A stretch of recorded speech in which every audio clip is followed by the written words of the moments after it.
Doctor Sanjay Kumar, पश्चिमी उत्तर प्रदेश की सियासत अभी जब जयंत की संभावनाएं चल रही थी तब भी हमने आपसे बात किया था इस बारे में, बहुत सारी बातचीत उस दिन भी हुई थी। लेकिन अब तो तस्वीर बिल्कुल साफ हो चुकी है। जयंत चौधरी एनडीए का हिस्सा हो रहे हैं। जो चवन्नी है वो मार्केट में आ गई है। कितना चलेगी कितना नहीं चलेगी, एक तो वो, दूसरा कि चौधरी चरण सिंह को भारत रत्न दिए जाने से पश्चिमी उत्तर प्रदेश की सियासत पे क्या असर होगा। क्या जाट जो है वो सारे, एक जो जयंत चौधरी के साथ कुछ संख्या जो मानी जाती थी जाटों की, वो पूरी की पूरी जाट जो है वो शिफ्ट हो पाएगी भारतीय जनता पार्टी की तरफ बतौर वोटर। क्या वोट कन्वर्ट हो पाएगा ये भाजपा के साथ। दूसरा, तीसरा सवाल भी मैं आपको, दो तीन सवाल लगातार एक साथ कर दे रहा हूं ताकि आप सारे का जवाब विस्तार पूर्वक दे दीजिए एक साथ में। इसके साथ साथ चूंकि जाटों की एक संख्या, भाई राजस्थान में भी एक प्रभाव माना जाता है, क्या कुछ वहां भी बदलाव दिखा जाएगा। हरियाणा एक हरियाणा का में क्या इनका इम्पैक्ट आएगा, क्योंकि विधानसभा चुनाव वहां भी होने हैं। तो ये जो सारा जाट बेल्ट है उसमें क्या कुछ इम्पैक्ट आएगा जयंत चौधरी के एनडीए में जाने के साथ, चौधरी चरण सिंह को भारत रत्न दिए जाने पे। राम प्रकाश जी, इसमें दो तीन बातें मुझे लगता है कि बहुत जरूरी है जो हम सभी को समझना चाहिए। उत्तर प्रदेश के संदर्भ में अभी चुनाव हुआ और राजस्थान में भी चुनाव हुआ। उत्तर प्रदेश में पिछला चुनाव राष्ट्रीय लोकदल ने समाजवादी पार्टी के साथ लड़ा और ये उम्मीद की जा रही थी कि समाजवादी पार्टी राष्ट्रीय लोकदल स्वीप करेगा, लेकिन ऐसा नहीं हो पाया। फर्स्ट फेज का जो पूरा का पूरा चुनाव था, थोड़े बहुत सेकंड फेज में जो जाट बहुल जो क्षेत्र है उसका लाभ नहीं मिल पाया, जबकि परिस्थितियां ऐसी थी और ऐसा लग रहा था कि उत्तर प्रदेश में विपक्षी पार्टी को बहुमत मिल जाएगा, लेकिन ऐसा नहीं हो पाया। राजस्थान में भी ऐसा नहीं हो पाया। क्यों नहीं ऐसा हो पाया, एक तो यह सवाल है। दूसरा ये कि जाट जो कौम है उसकी जो अस्मिता है, उसकी जो पहचान है, उसका जो स्वावलंबन है, वो बड़ा ही महत्वपूर्ण फैक्टर होता है। और खास तौर से जो किसानों के आधार पर, जो किसान के मुद्दे के साथ जो जाट का मुद्दा जुड़ जाता है, वह मुद्दा इतना महत्वपूर्ण हो जाता है कि जयंत चौधरी अगर वो आज एनडीए के हिस्सा बन रहे हैं, बावजूद क्या वह मुद्दा किसानों का या जाट का, या जो कृषि बिल प्रधानमंत्री जी लाए थे, 3 कृषि बिल लाए थे, अभी भी देखा जाए वापस जरूर हो गया लेकिन कोई नया बिल नहीं आया। या स्वामीनाथन आयोग का जो रिपोर्ट था कि किस प्रकार से कृषि को लाभकारी बनाया जाए, किसानों की आय को दुगना किया जाए, ये तमाम सारी चीजें, और जो कि भाजपा का संकल्प पत्र में रहा भी है, उसके चुनावी घोषणा पत्र का हिस्सा भी रहा है, कुछ भी लागू नहीं हुआ। तो देखिए, भाजपा जो है वह एक इमोशनल कार्ड खेल रही है, प्रतीकात्मक राजनीति कर रही है। स्वामीनाथन जी को उन्होंने भारत रत्न दिया, जबकि आप स्वामीनाथन जी के विचारों को, आप उनके रिकमेंडेशन को आप लागू नहीं कर रहे हैं किसानों के लिए। चौधरी चरण सिंह को आप भारत रत्न दे रहे हैं, लेकिन चौधरी चरण सिंह की जो डिमांड थी उसको आप फुलफिल नहीं कर रहे हैं।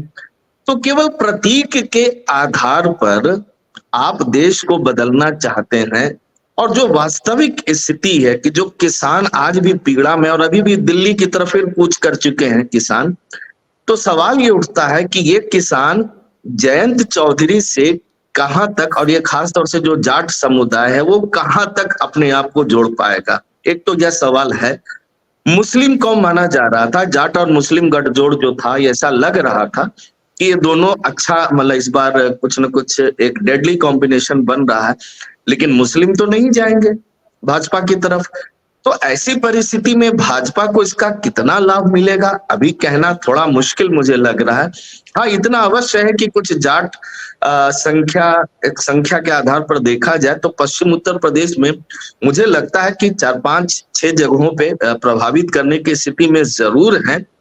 लेकिन जब चुनाव की घोषणा होगी उसके पश्चात क्या परिस्थितियां टर्न अप लेती हैं, या जो किसान पुनः कूच कर चुके हैं दिल्ली की तरफ, उनका क्या स्टैंड होता है, कहना बड़ा मुश्किल है। और साथ ही साथ राहुल गांधी की न्याय यात्रा भी अब उत्तर प्रदेश में इंटर करने वाली है, तब परिस्थितियां कैसे टर्न अप लेती हैं। हालांकि जैसा कि अभी सूचना मिली है कि 10 दिनों की न्याय यात्रा कम कर दी गई है और उत्तर प्रदेश में इनकी संख्या भी कम कर दी गई, डेज जो है इनकी संख्या कम कर दी गई है। तो कहीं ना कहीं राहुल गांधी और कांग्रेस भी इस बात को लेकर दुविधा में है। उसको दिक्कत तो हो ही रही है कि उत्तर प्रदेश की राजनीति पे फोकस करना है, और भाजपा जिस प्रकार से अपने पत्ते चला रही है या चल रही या खोल रही है, तो असहज वाली स्थिति है निश्चित तौर पर, इसमें कहीं को दो राय नहीं है। लेकिन वोटर कहां तक इस चीज को समझ पा रहा है कि जयंत चौधरी के एनडीए ज्वाइन करने के पश्चात पूरा का पूरा जाट कौम एनडीए का हिस्सा हो जाएगा। मुझे इसमें थोड़ा सा संदेह है, मुझे इसमें शुबा है। मुझे ऐसा नहीं लगता है कि ऐसा हो पाएगा।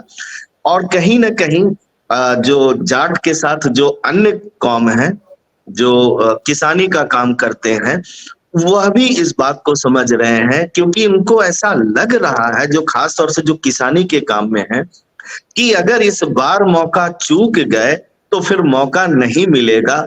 और इस देश में जो क्रोनी कैपिटलिज्म है, या जिस प्रकार से बड़े उद्योगपतियों को जमीन दिए जा रहे हैं, पुराने कल कारखाने भी उनको सौंपे जा रहे हैं, तो कोई बड़ी बात नहीं है कि किसानों की जमीन भी उनको दे दिए जाएंगे। और हो सकता है कि उनको फिर ऐसा मौका ना मिले, इस प्रकार के फिर कानून बना दिए जाए जो किसानों के विरुद्ध हो। क्योंकि ये जो नारा है 400 पार का जो नारा है, वो ऐसे ही नारा नहीं है, क्योंकि मोदी जी ने कहा भी है कि यह एक ऐसा तीसरा जो उनका कार्यकाल होगा, वह बिल्कुल एक व्यापक बदलाव वाला कार्यकाल होगा। हो सकता है इस व्यापक बदलाव में किसानों का मुद्दा भी शामिल हो, और किसान की जो मूलभूत समस्या है उनको बिल्कुल किनारे कर दिया जाए, और जो एक कॉर्पोरेट फार्मिंग की जो संकल्पना है जो भाजपा का, उस कॉर्पोरेट फार्मिंग को उसको अमली जामा पहना दिया जाए। तब शायद जयंत चौधरी को महसूस होगा कि उन्होंने अपने कौम के साथ क्या किया, उन्होंने अपने किसान भाइयों के साथ क्या किया।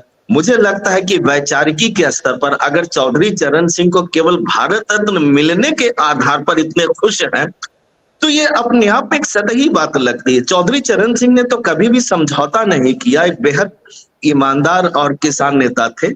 उन्होंने कभी भी राष्ट्रीय स्वयंसेवक संघ और हिंदुत्व की अवधारणा को उन्होंने नहीं माना। उन्होंने हमेशा यही कहा कि एक नजर जो है वो सत्ता पे रखो और एक नजर जो है वो खेत पे रखो। संजय सर, जी जी, और ये सारी चीजें अभी हम किनारे रखते हैं, मुझे जल्दी से एक चीज और बता दें जरा। सीट बंटवारे के आरोप को लेकर के बात हो जा रही थी। ये कहा जा रहा था कि समाजवादी पार्टी की तरफ से हमें सीटें कम दी जा रही हैं, 7 की बात कर रहे हैं, लेकिन 4 वो खुद अपने प्रत्याशी लड़ाने की बात कर रहे हैं। मुजफ्फरनगर को लेकर के खास तौर से बात हो रही थी, क्योंकि वहां पर संजीव बालियान है और फिर उधर से हरेंद्र मलिक को लड़ाने की जो है वो दबाव है। इस तरीके का सीन एक निकल करके आरएलडी की तरफ से आ रहा था। क्या अब ये सीटें मिलती हुई दिखेंगी किसी भी समीकरण में? क्या संजीव बालियान को भारतीय जनता पार्टी किनारे करने का काम करेगी, बालियान की जब बात आती है तो? नहीं, मुझे तो ऐसा लग नहीं रहा है। और दूसरी चीज कि ये एक मिथ्या आरोप मुझे लग रहा है, क्योंकि देखिए एग्जिट करना है आपको इंडी गठबंधन से, तो कोई ना कोई बहाना चाहिए। तो उसके लिए और कोई इजी बहाना हो नहीं सकता है कि समाजवादी पार्टी उनके ऊपर प्रेशर डाल रही थी कि उनके 3 कैंडिडेट लड़ेंगे, समाजवादी पार्टी के रहेंगे, लेकिन सिंबल रहेगा राष्ट्रीय लोकदल का। सवाल ये भी उठता है कि राष्ट्रीय लोकदल के पास कौन से नेता हैं जिनको वो चुनाव लड़ाना चाहती है। समाजवादी पार्टी के पास नेताओं की एक फहरिस्त है, वो खुद भी एक व्यक्तिगत क्लाउट रखते हैं। तो उसके आधार पर मुझे लग रहा है कि एक रणनीति अच्छी थी। अखिलेश यादव ये चाहते थे कि ये सीट जो है वो किसी भी तरीके से, जो 7 सीटें दी जा रही है, और मुझे लगता है इससे ज्यादा वो डिजर्व भी नहीं करती है राष्ट्रीय लोकदल, 7 सीटें बहुत होती हैं। तो अगर ऐसी परिस्थिति में एक अच्छा अंडरस्टैंडिंग था, लेकिन मुझे लगता है कि केवल एक बहाना है और एनडीए में जुड़ने का, और भारत रत्न तो केवल एक फौरी तौर पर एक निर्णय ले लिया गया जिसके आधार पर वो एनडीए के साथ जुड़ रहे हैं। जी जी जी।